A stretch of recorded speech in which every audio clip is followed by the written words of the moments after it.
Please welcome to the stage Frank Luntz of FIL Incorporated and our esteemed panel.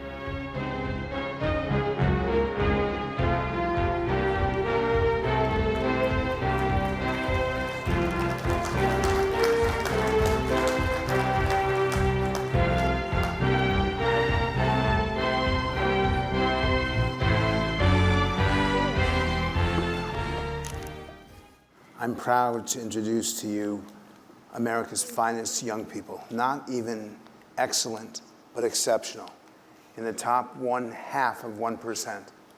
These are West Point cadets. Please meet your audience, and for you all, it's an honor to do this. My first question to you all, because you represent American students, but you're not like American students. Why is it that we seem so angry and so polarized and so political at the very moment that you all serve with character and distinction? You don't have the same issues that are happening at other universities. What makes West Point different? Any of you? So I think it's important to note that life in America is really, really good right now. It's the best that it's ever been. And I think that Americans have largely forgotten that. I like to think that Americans suffer from affluenza just because we have it so good. That they kind of find the smaller issues to squabble on, and that we're divided over things that don't necessarily matter. At West Point, it's unique because from the very start of cadet basic training, you're going through hardships with your peers. So those bonds are formed, and you realize that you have a higher goal. You swear an oath to the Constitution, and once you commission, you have to be prepared to go to war if need be. There's literally no room or time to squabble. At other universities, they do talk about service, but not the way that West Point does. What does leadership with character actually mean from a West Point perspective? Sir, I think leadership with character is very simple. It relates to what our motto is as an institution, which is duty, honor, country. If you can relate everything...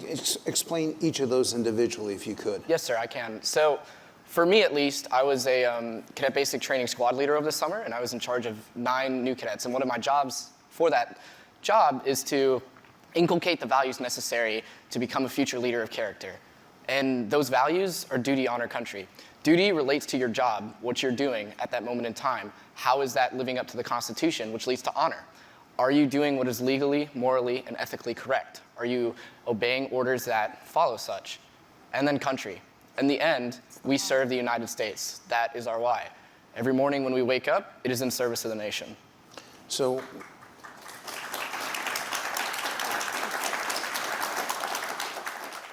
a cadet cannot lie, cheat, or steal, and here's the important part, will not tolerate anyone who does. I don't hear that at other universities. I don't hear that from your generation. Why? I think, for me, the most significant difference between an ordinary academic institution in the United States and West Point is the fact that when we commission, we're immediately thrown into a leadership role. And we are expected to lead by example. So that means that every single leadership opportunity that we have at West Point is a chance for us to basically get reps. It's where we make mistakes. It's where we learn how to, practice selfless service. Because for me, that's why I do everything at West Point. Every single decision that I make it knowing that I'm doing so for my future soldiers. Can you explain what selfless service is, or how you illustrate it every single day? Yeah, Dr. Luntz, selfless service is one of the 7 Army values that we learn upon, I would say, our first day at the Academy, upon reception day. What are those values? Well, we go by the acronym leadership, so loyalty, duty, respect, selfless service, personal courage, integrity. So I would say selfless service is putting the needs of others before your own. And I think that's where we bring in those small decisions. It's where we bring in the honor code that you asked about. Because it's never about me. It's never about myself. It's about others. And if I'm cheating, if I'm lying, I'm stealing, that's an introspective thing, and I'm putting my team and my family at risk. Sir, and to kind of add to that, the end state for a graduate of the United States Military Academy is not to just be a graduate with a college degree, it's to become a leader of character in the United States Army or a sister service. And for us, that's why the reason, the honor code is a thing, because if you tolerate those who are committing honor violations, who lie, cheat, steal, those actions who form them in their collegiate years later on will get people, frankly, killed in service. And that's not what American sons and daughters deserve. They deserve a leader who will be honest, who will lead with compassion, who will choose the harder right over the easier wrong. I love that phrase, harder right than the easier wrong. How do you illustrate that in everything that you do? Would you have an example for them? So I have one. So West Point is actually very challenging in that most of the leadership you do is peer leadership. Yeah. So your friends might be above you in the chain of command, or they might be below you. And you have to hold them to the exact same standard that you hold everyone else.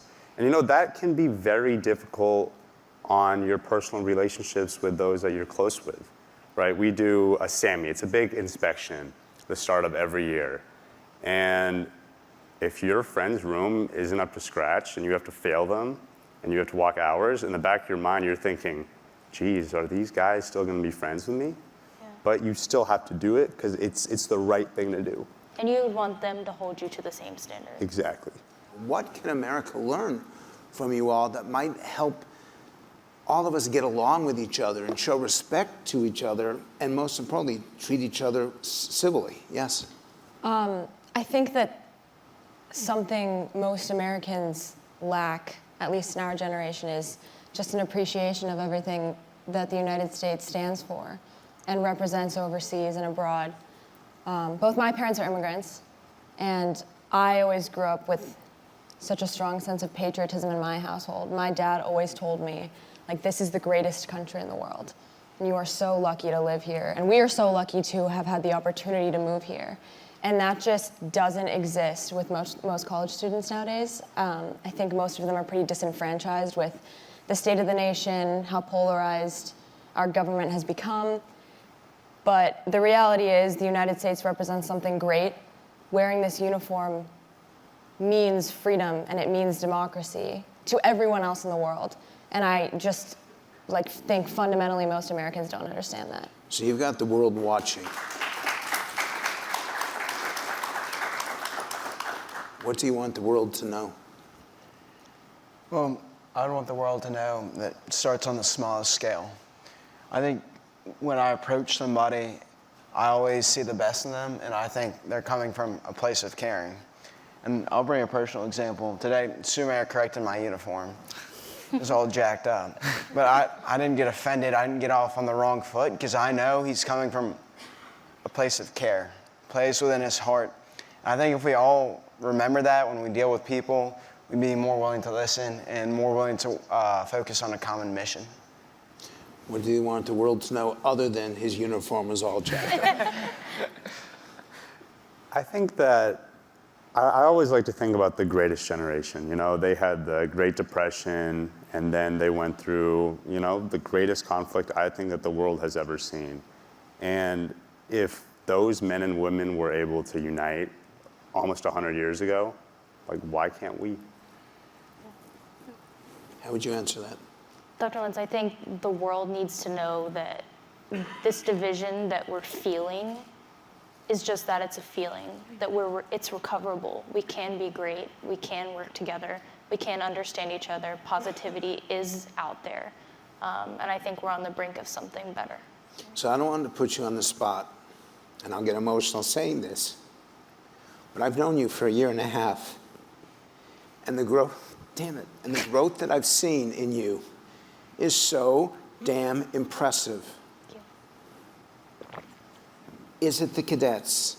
Is it the faculty? Is it the academy? What is it? What's the special sauce? Because it's in you, it's about you, and I want them to understand it. Yes, sir. The answer is yes. Quite frankly, like you said, I've been through some hardship. I think most of us come from being big fish in small ponds in our high schools or our years of college that we did before this. You come to the academy, you're humbled immediately. The first day, you have somebody yelling in your face. You know, you cannot and will not get anything right the first day. And for me, that was extremely humbling. I was knocked down off this pedestal of, you know, a high GPA, National Honor Society. None of that mattered because they were also all the presidents of their National Honor Societies. So that was the initial thing, was humility. And then it comes to that shared hardship that Knox talked about. Not one of us is going to be good at everything, but everybody's good at something, one thing, whether it's calculus, whether it's our poli-sci class, and there's an abundance of, let me help you with this homework because I know you're going to help me on this calculus homework. Last question. Sacrifice. You may be called upon to give the ultimate sacrifice. Don't give me platitudes. What does that mean to you? I think it means a responsibility not just to the United States, but to the world. I genuinely mean, and people should understand this, that West Point does not hide the failures of our country or our shortcomings. It studies them, and it asks, what would you do in that situation? And if you are not doing everything to prepare for that, personally and technically, then you not ought lead soldiers. And we hold ourselves to that standard, so when you're placed in that position, your character is prepared to do the right thing. What is it, the ultimate sacrifice? You made a commitment to it. You signed a document to it. What does it mean to you? Sir, it means giving your life for your soldiers and for the nation.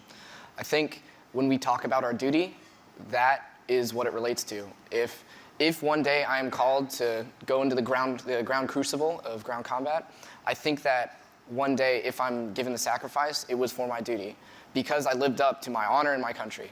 And for a more global audience, it's living up to those values and protecting one another through our shared common values. How do you answer that question? What is the ultimate sacrifice to you? I mean, honestly, it reminds me of a C.S. Lewis quote that I repeat to myself very often, which is, "It is not your business to succeed, but to do right. When you have done so, the rest lies with God." And to me, that is how I live my life, and that is the ultimate sacrifice, is to do right. I don't know how to, I'm going to give you the last word. I don't know how you're going to beat that. Look, so like Annalise, my parents are immigrants to this country, and I can't stress the gratitude I have for America. My family owe this nation everything, and my service now at West Point and after in the Army is just one way that I hope to pay this nation back. This is not just the best of America. This is the best of the globe. Please show them your respect and your appreciation.